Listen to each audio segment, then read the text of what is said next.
Students. तो finally मैं इतने दिनों बाद आई हूँ। आई डोंट नो क्यों, क्योंकि मेरी तबीयत बीच में ठीक नहीं थी और प्लस मेरा बिल्कुल भी कुछ काम करने का मन नहीं हो रहा था। मैं सच में बोल रही हूँ, मेरा काम आई डोंट नो ये क्यों हो रहा था। मतलब नज़र लगी है थी कि क्या, कि मैं अपना काम नहीं कर रही थी, बस अपना ड्यूटी कंप्लीट कर रही हूँ और आकर बस सो जा रही थी और अपने काम को मैं कंप्लीट नहीं कर रही थी। मुझे नहीं पता क्यों हो रहा था। आई होप सो चीज़ें अच्छी रहें। तो फाइनली आज मैं आप लोगों से डिस्कस करूंगी जो आपकी इतनी सारी क्वेरीज है, इतने सारे स्टूडेंट्स की इतनी सारी क्वेरीज है, तो उन सारे डाउट्स को मैं क्लियर करूंगी। तो फर्स्ट ऑफ ऑल चलो स्टार्ट करते हैं। तो सबसे पहले एक स्टूडेंट है, उन्होंने लिखा है हेलो दी। दी अभी मैं फर्स्ट ईयर में हूँ। उनके कहने का मतलब वो फर्स्ट ईयर में है और फिर क्या वो स्टार्टिंग से ही स्टार्ट कर दे प्रिपरेशन। एंड देन उन्होंने लिखा है कि क्या थ्योरी को अच्छे से कर ले तो हो जाएगा या मुझे साथ में एमसीक्यूज भी करना पड़ेगा, तो क्या बाद में मेरा पेपर क्लियर हो जाएगा, मीन्स कि उनका एंट्रेंस क्लियर हो जाएगा। तो मैं इसमें कहना चाहूँगी कि हाँ चलो, थ्योरी आपको करना है, एमसीक्यूज भी करनी है, तो आपको थ्योरी प्लस प्रैक्टिकल दोनों चीज़ों को आपको कंप्लीट करना होगा। कंप्लीट इन द सेंस दोनों को साथ साथ में लेकर चलना पड़ेगा, क्योंकि केवल और केवल थ्योरी से ही आपको चीज़ें नहीं हो जाएंगी। बिकॉज आज के टाइम पे इमेज बेस्ड क्वेश्चन आ रही हैं और साथ में क्या बोलते हैं सिनेरियो बेस्ड क्वेश्चन मोस्टली आ रही हैं।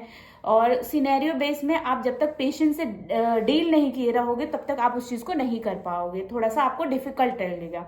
और हाँ, आपको एमसीक्यू सॉल्व करना वो तो बहुत ज़्यादा ज़रूरी है, वो कंपल्शन है। तो इन सारी चीज़ों को अगर आप करोगे तो डेफिनेटली आप क्लियर कर लोगे। तो नेक्स्ट बढ़ते हैं। तो एक और स्टूडेंट है महक करके, तो उन्होंने बोला है कि पीडीएफ इसका प्रोवाइड करें।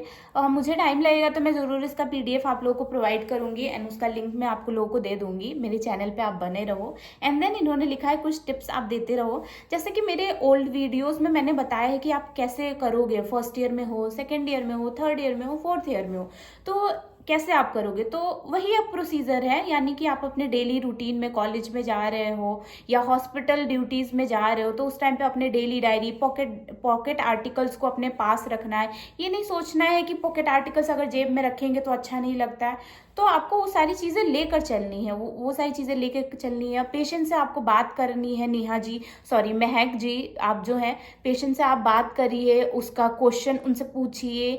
जब आप क्वेश्चंस पूछेंगे और फिर उसके बाद जाकर के आप उसकी डायग्नोसिस देखिए कि हाँ ये पेशेंट से रिलेट हो रहा है कि नहीं। साइन एंड सिम्टम जो आपको सिम्टम जो पेशेंट ने आपको बताया और आपने जो ऑब्जर्व किया साइन जो है पेशेंट के अंदर, ये अकॉर्डिंग टू दैट जो है आपका डायग्नोसिस जो आपको ऑलरेडी मिला हुआ है, दिख रहा है फाइल में, तो उससे मिल रहा है कि नहीं। तो इन सारी चीज़ों को कर करके ना आप आगे कर सकते हो। एंड देन नेक्स्ट हम देखते हैं, एक लोग हैं उन्होंने मेरी तारीफ की है, जिनल। It means the small changes that change everything. Yes, हर छोटी से छोटी की गई काम जो है वो धीरे धीरे आपके अंदर बदलाव जरूर लाती है। तो ये बात सच है, आप धीरे धीरे स्टेप बढ़ेंगे तभी आपकी आगे की सीढ़ियाँ आपको दिखती जाएंगी। एंड देन जो है एक और है, नेक्स्ट हम बात करते हैं, सारिका कुमारी करके हैं। तो सारिका कुमारी ने पूछा है बेस्ट कोचिंग मैम क्या है।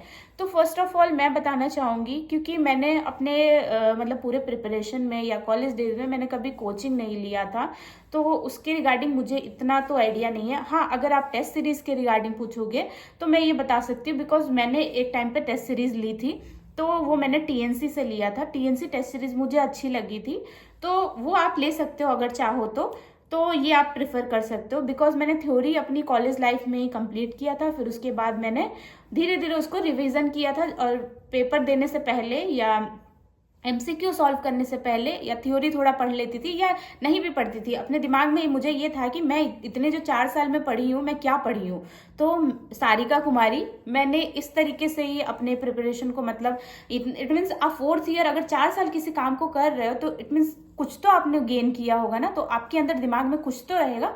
तो उस मैंने अपने जो मैंने किया था, यानी कि मैं अपने दिमाग से ही कहती थी कि चलो 4 साल जो मैंने पढ़ाई की है, मैं अब देखती हूँ मेरे अंदर कितना, मैं कितने अंदर पानी में हूँ और कितना मेरे अंदर कुछ है कि नहीं। तो इस तरीके से मैंने फिर क्वेश्चन सॉल्व करना शुरू किया और जो जो प्रॉब्लम्स हुई उन सारे नोट करती गई। यानी कि फर्स्ट क्वेश्चन सेकंड जो भी क्वेश्चन मेरा डाउट रहा उसको एनए जो जिसमें मैंने बताया था कि नहीं आता मुझे, तो वैसे मैंने लिखना शुरू किया। तो इस तरीके से मैंने किया है।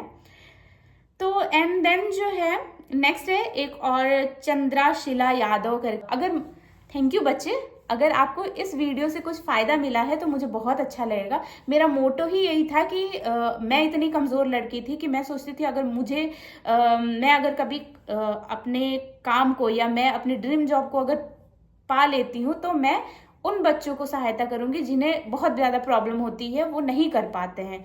तो मुझे अच्छा लगा। अगर आपको ये वीडियो पसंद आया, ऐसे ही मेरे वीडियोज़ पे बने रहो। एंड देन हम बात करते हैं एक और नेक्स्ट स्टूडेंट ने पूछा है कि थ्योरी कहाँ से कंप्लीट करें।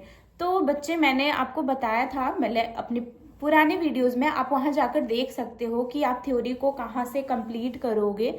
तो आप उन सारे वीडियोस को देख सकते हो। तो फर्स्ट ऑफ ऑल, जैसे कि मैंने थ्योरी कहाँ से कंप्लीट किया था, सबसे पहले तो मैंने जो मेरा ग्रेजुएशन चल रहा था 4 साल, तो उसमें मैंने अपनी थ्योरी को थोड़ा अच्छे से स्ट्रॉन्ग रखा था, क्योंकि मुझे ऐसा था कि मैं आगे चल करके गवर्नमेंट एग्जाम मुझे क्वालिफाई करना है, मुझे एक गवर्नमेंट सीट लेनी है और मुझे अपने नाम के आगे नर्सिंग ऑफिसर लगाना था।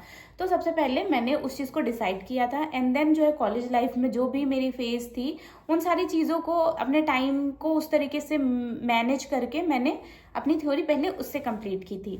फिर उसके बाद जब मैं घर पे 6 महीने या 4 महीने के लिए जब रुकी थी, या जब तक गवर्नमेंट एग्जाम का वो नोटिफिकेशन नहीं आया था, तब तक जितने दिन मैं थी घर पे, तो उस टाइम पे मैंने एनक्लेक्स से मैंने अपनी थ्योरी कंप्लीट किया था। फिर उसके बाद मैंने क्या बोलते हैं उसका क्वेश्चन सॉल्व किया था। मैंने एनक्लेक्स की थ्योरी जो बुक है ना, उससे मैंने प्रिपरेशन किया था, यानी कि उससे मैंने थ्योरी कंप्लीट की थी और उसके क्वेश्चंस मैंने सॉल्व किए थे। तो और ज़्यादा जानना होगा तो मेरी वीडियोस में देख लेना, मैंने उस वीडियोस में मेंशन किया है। आई होप सो आपको पसंद आए। एंड देन नेक्स्ट स्टूडेंट है, उसने लिखा है दी एनक्लेक्स के नोट्स मिल जाएंगे क्या। तो ऑब्वियसली हाँ, मैं प्रोवाइड करूँगी, पर उसके लिए थोड़ा सा टाइम लगेगा। तो आप मेरे वीडियोस में बने रहना। मैं धीरे धीरे क्या करूँगी, एनक्लेक्स का जो नोट्स होगा ना, मैं उसको वीडियोस में पूरा उस तरीके से मैं पढ़ाऊँगी ताकि आप लोग को अच्छे से समझ में आए। तो आप मेरी वीडियोस में बने रहना। मैं एनक्लेक्स के नोट्स जो मेरे खुद के हैं वो भी मैं आपको प्रोवाइड करूँगी, और मैंने जिस तरीके से बुक्स में पढ़ा था, जिस तरीके से मैंने पढ़ा था, उन सारी चीज़ों को भी मैं बताऊँगी। तो मेरे आगे के वीडियोज़ में बने रहना। Okay, bye bye. I hope so मेरी वीडियोज़ पसंद आई।